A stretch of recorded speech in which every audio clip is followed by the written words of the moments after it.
Assalamualaikum warahmatullahi wabarakatuh. Waalaikumsalam warahmatullahi wabarakatuh. Perkenalkan, kami dari kelompok 2 ingin mempresentasikan merek HP yaitu Nokia. Sebelum itu kami perkenalkan dulu satu-satu. Baik, sebelumnya perkenalkan saya Nur Alisa Ahmad. Perkenalkan, nama saya Dewi Wulandari. Perkenalkan, nama saya Sena Wulandari. Perkenalkan, nama saya Muhammad Khairul Fakih Yusuf. Perkenalkan, nama saya Fatir. Perkenalkan, nama saya Rasya Arif Kurniawan. Perkenalkan, nama saya Rasyaril Maulana. Dan perkenalkan, nama saya Fatul. Kita masuk ke materi. Fredrik Idistam adalah pendiri dari Nokia. Nokia didirikan pada tahun 1865 atau lebih dari seabad yang lalu oleh seorang insinyur kebangsaan Finlandia atau Swedia. Fredrik Idistam, awal pendiriannya Nokia ternyata merupakan perusahaan pabrik bubur kertas yang ada di dekat kota Tampere, Finlandia. 3 tahun kemudian Fredrik dengan temannya Leo Meslin mendirikan pabrik kedua di dekat sungai Nokian Vitra yang memberikan inspirasi untuk menanamkan perusahaan Nokia. Fredrik pensiun pada tahun 1896 dan Leo menjadi pemimpin perusahaannya yang menggantikannya. Pada kepemimpinan Leo, perusahaan mengembangkan bisnisnya ke produk lain, contohnya seperti karet, ban, televisi, dan produk lainnya. Pada tahun 1976, Nokia memulai bisnis jaringan dan industri radio. Nokia juga membuat peralatan militer untuk Departemen Keamanan Finlandia. Mereka bahkan membuat walkie-talkie, telepon, kapasitor, dan industri kimia. Pada tahun 1981, Mobil meluncurkan jaringan telepon seluler pertama yang memiliki kemampuan roaming internasional, bernama Nordic Mobile Telephone Service. Dan pada tahun 1982 Mobira meluncurkan telepon mobile yang bernama Mobira Senator. Nah, pada tahun 1977 Nokia dipimpin oleh Kari Kairamo. Di tangan Kari, arah bisnis perusahaan berubah. Nokia mengakuisisi banyak perusahaan. Salah satu perusahaan yang dia akuisisi adalah Mobira, menjadi awal bisnis telepon genggam mereka yang menduniai. Selanjutnya, Kepemimpinan berganti dan kebijakan perusahaan berbeda-beda antara pemimpin yang satu dengan pemimpin yang lainnya. Hingga pada tahun 1990, merger antara perusahaan bahkan penjualan perusahaan terjadi. Jorman Ollila memimpin divisi telepon seluler sejak tahun 1990. Yang sangat menentang penjualan divisi ini naik menjadi pucuk pimpinan perusahaan di tahun 1992. Ollila memutuskan merubah perusahaan menjadi perusahaan yang fokus terhadap industri telekomunikasi dan menjual area bisnis lainnya.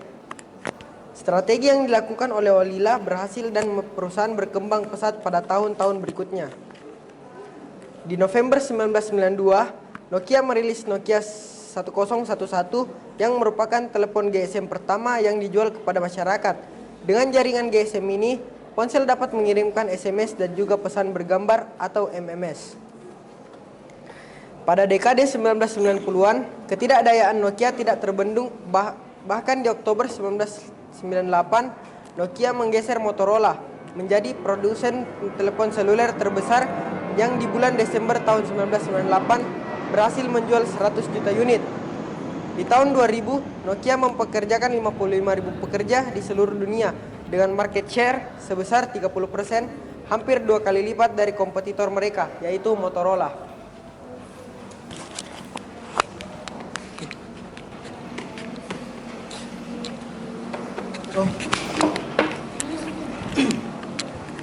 Perusahaan Nokia kembali berinovasi dengan mengeluarkan telepon seluler yaitu Nokia 3600 dan 3650, di mana kedua ponsel tersebut ditambahkan kamera pada varian ini. Tidak daya Nokia Di dunia telepon seluler dibuktikan dengan berhasilnya Nokia menguasai 10 daftaran telepon seluler yang paling laris dijual. Mereka menguasai 8 model dari 10 peringkat ini. Mengapa Nokia tidak bisa melakukan apapun dalam hal smartphone dan menyebabkan Nokia hilang dari pasaran telepon seluler?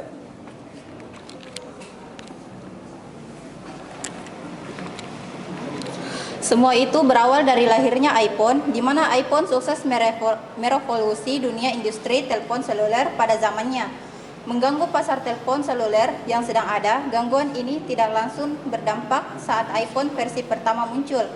Tetapi karena tidak bereaksinya perusahaan-perusahaan besar, termasuk perusahaan Nokia untuk berinovasi, Nokia juga memiliki smartphone pada saat itu, yaitu Nokia N7710, E90, E7, N97, dan masih ada beberapa lagi. Memang pada saat itu, telepon seluler Nokia dapat diakui dan memiliki hardware atau fisik yang mempunyai, tetapi dengan lahirnya iPhone, perusahaan Nokia tidak menyadari bahwa selain hardware, smartphone perlu didukung oleh software dan aplikasi yang juga mumpuni dan mudah digunakan.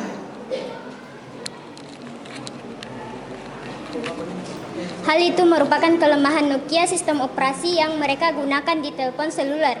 Dipaksa untuk disematkan ke dalam smartphone yang memiliki karakteristik dan pengalaman yang berbeda dengan telepon seluler biasa yang pada akhirnya kegagalanlah yang dihasilkan.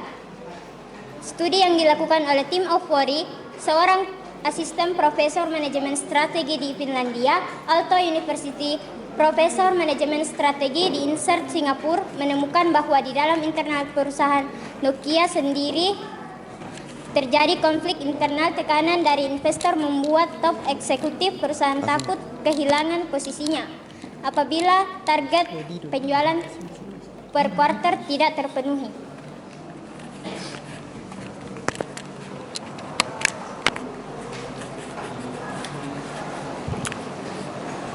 Tekanan dari top eksekutif ini membuat manajer di bawahnya takut untuk melaporkan hal yang menjadi sebenarnya kepada top eksekutif. Mereka juga hanya melaporkan sesuatu yang mau didengar oleh top eksekutif. Dengan demikian, kelemahan operasi Symbian sangat jarang terdengar oleh top eksekutif dan ditambah dengan penjadwalan proyek baru dan mengesampingkan segala kendala yang mungkin akan ditemui sewaktu riset dan development.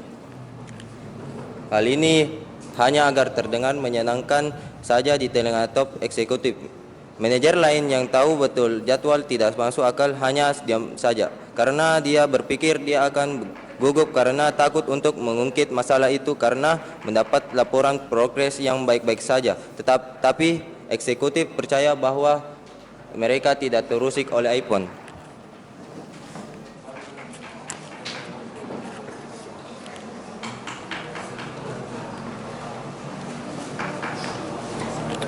Kesibukan Nokia untuk mengejar pertumbuhan penjualan membuat Nokia lupa untuk berinovasi, dan di saat center ponsel lain sibuk mengeluarkan inovasi baru menggunakan Android untuk menyaingi Apple, strategi Nokia tidak berubah dan masih sibuk mengeluarkan ponsel dengan teknologi lama. Dan ketika Nokia mulai menyadari pentingnya pasar smartphone, Nokia bekerja sama dengan Microsoft mengeluarkan smartphone Lumia, di mana pihak merasa jauh lebih baik.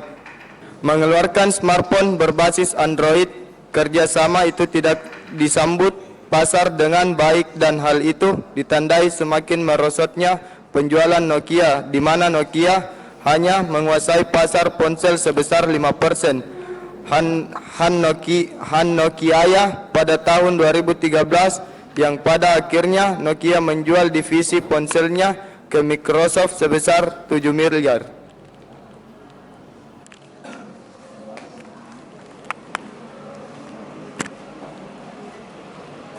Semenjak dibeli oleh Microsoft ponsel, Lumia berganti dari nama Nokia Lumia menjadi Microsoft Lumia.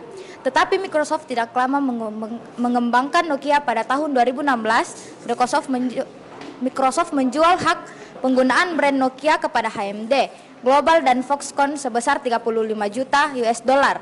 HMD Global merupakan perusahaan di Finlandia yang didirikan oleh Jan Francois Barel yang dulunya menjabat sebagai wakil presiden senior perusahaan Nokia sejak tahun 1999. Sedangkan Foxconn, perusahaan Taiwan yang sejak lama memproduksi ponsel Nokia dan iPhone, berhak menggunakan brand Nokia untuk mengembangkan fitur phone klasik. Dengan hak pengguna brand ini, HMD Global dan Foxconn berhak menggunakan brand Nokia selama 10 tahun. Dari sini Microsoft akan mendapatkan royalti dari setiap unit ponsel Nokia yang terjual di bawah HMD Global dan Foxconn. Pada tahun 2017, Nokia kembali ke pasar ponsel dengan mengeluarkan beberapa smartphone Android, yaitu Nokia 7,8 dan Nokia seri K untuk pasar konsep klasik. Mereka juga kembali mengeluarkan ponsel 3310 yang legendaris dengan tampilan yang lebih modern dan bergaya. Ya, terima kasih semuanya. Wassalamualaikum warahmatullahi wabarakatuh.